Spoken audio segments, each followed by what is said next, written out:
বাংলা ভাষার রীতি ও বিভাজন। বাংলা ভাষার রীতি দুই ভাগে বিভক্ত: মৌখিক বা কথ্য ভাষারীতি, লৈখিক বা লেখ্য ভাষারীতি। মৌখিক বা কথ্য ভাষারীতি এটাকে বলা হয় আদর্শ কথ্যরীতি বা আঞ্চলিক কথ্যরীতি, এই দুই ভাগে ভাগ করা যায়। লৈখিক বা লেখ্য ভাষারীতিকে আবার তিন ভাগে ভাগ করা যায়: প্রমিত রীতি বা চলিত রীতি, সাধুরীতি, কাব্যরীতি। কাব্যরীতি আবার দুই ভাগে বিভক্ত: পদ্যকাব্যরীতি, গদ্য কাব্যরীতি। আদর্শ কথ্যরীতি।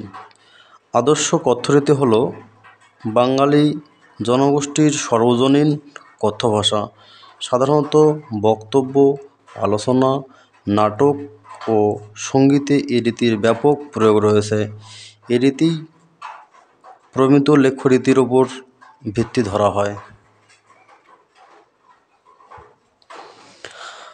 আঞ্চলিক কথ্যরীতি। বিভিন্ন অঞ্চলভেদে পরিচিত ভাষাকে আঞ্চলিক ভাষা বলা হয়। যেমন নোয়াখালীর ভাষা, চাঁপাইনবাবগঞ্জের ভাষা, সুন্দরবন অঞ্চলের ভাষা। আঞ্চলিক ভাষাকে উপভাষা বলা হয়। কয়েকটি উপভাষা, যেমন বাঙালি। বাংলাদেশের মধ্য ও দক্ষিণ অঞ্চলের প্রচলিত ভাষাকে বলা হচ্ছে বাঙালি। পূর্বী, বাংলাদেশের পূর্ব অঞ্চল, ত্রিপুরা ও আসামের বরাক অঞ্চল, বরেন্দ্রী। বাংলাদেশের উত্তর পশ্চিম অঞ্চল, কামরূপী। বিহারের পূর্ব অঞ্চল, পশ্চিমবঙ্গের উত্তর অঞ্চল, বাংলাদেশের রংপুর অঞ্চল। রাঢ়ী, ভারতের পশ্চিমবঙ্গ, ঝাড়খণ্ডী।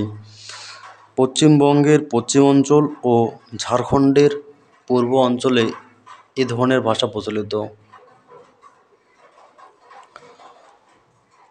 প্রমিত রীতি বা চলিত রীতি বা একে মান রীতি বলা হয়। সাধারণ মানুষের মুখের ভাষাকে চলিত ভাষা বলে।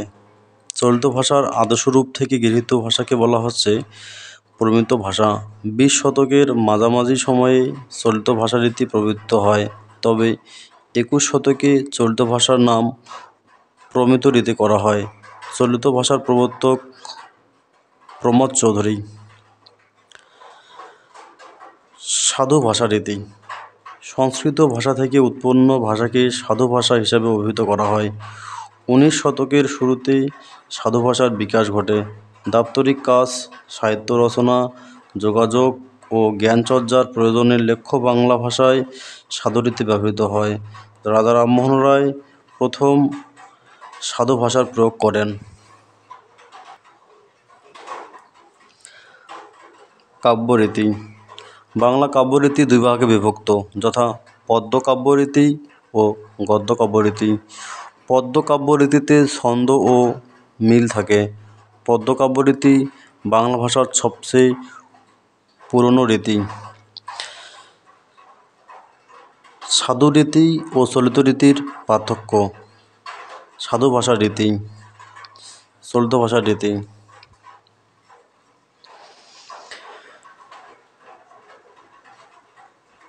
1 নম্বরে ব্যাকরণের নিয়ম অনুসরণ করে চলে, তাই পদবিন্যাস সুনিয়ন্ত্রিত ও সুনির্দিষ্ট। চলিত রীতি ব্যাকরণের নিয়ম মেনে চলে না, তাই পরিবর্তনশীল। 2 নম্বরে এ রীতি গুরুগম্ভীর ও তৎসম শব্দবহুল। এ রীতি সাবলীল এবং তদ্ভব শব্দবহুল। 3 নম্বর নাটকের সংলাপ ও বক্তৃতায় অনুপযোগী। নাটকের সংলাপ ও বক্তৃতায় উপযোগী। সর্বনাম ক্রিয়া ও অনুসর্গের পূর্ণরূপ ব্যবহৃত হয়। সর্বনাম ক্রিয়া ও অনুসর্গের সংক্ষিপ্ত রূপ ব্যবহৃত হয়। বিভিন্ন পদের মধ্যে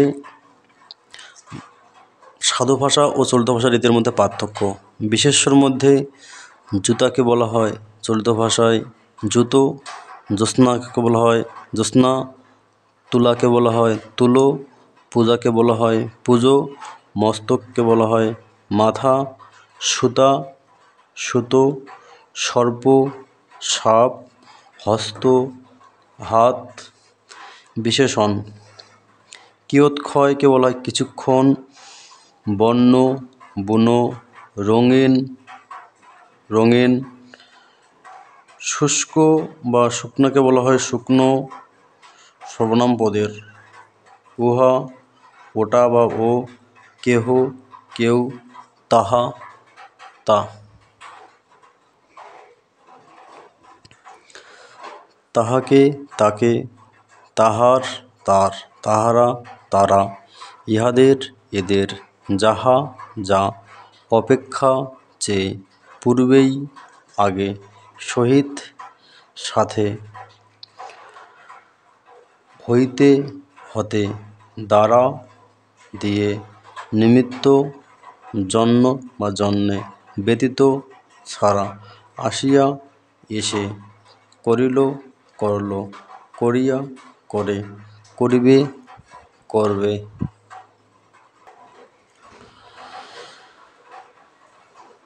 করিলে, করলে, করিতে, করতে, করিব, করব, করিত, করত, করিবার, করার, করিবে, করবে, করিতেছে, করছে, করিয়াছে, করেছে, করিলাম, করলাম, করিয়াছিল, করেছিল, খুলিয়া, খুলে, দেয় নাই, দেয়নি, হোক, হোক, দেখিয়া, দেখে।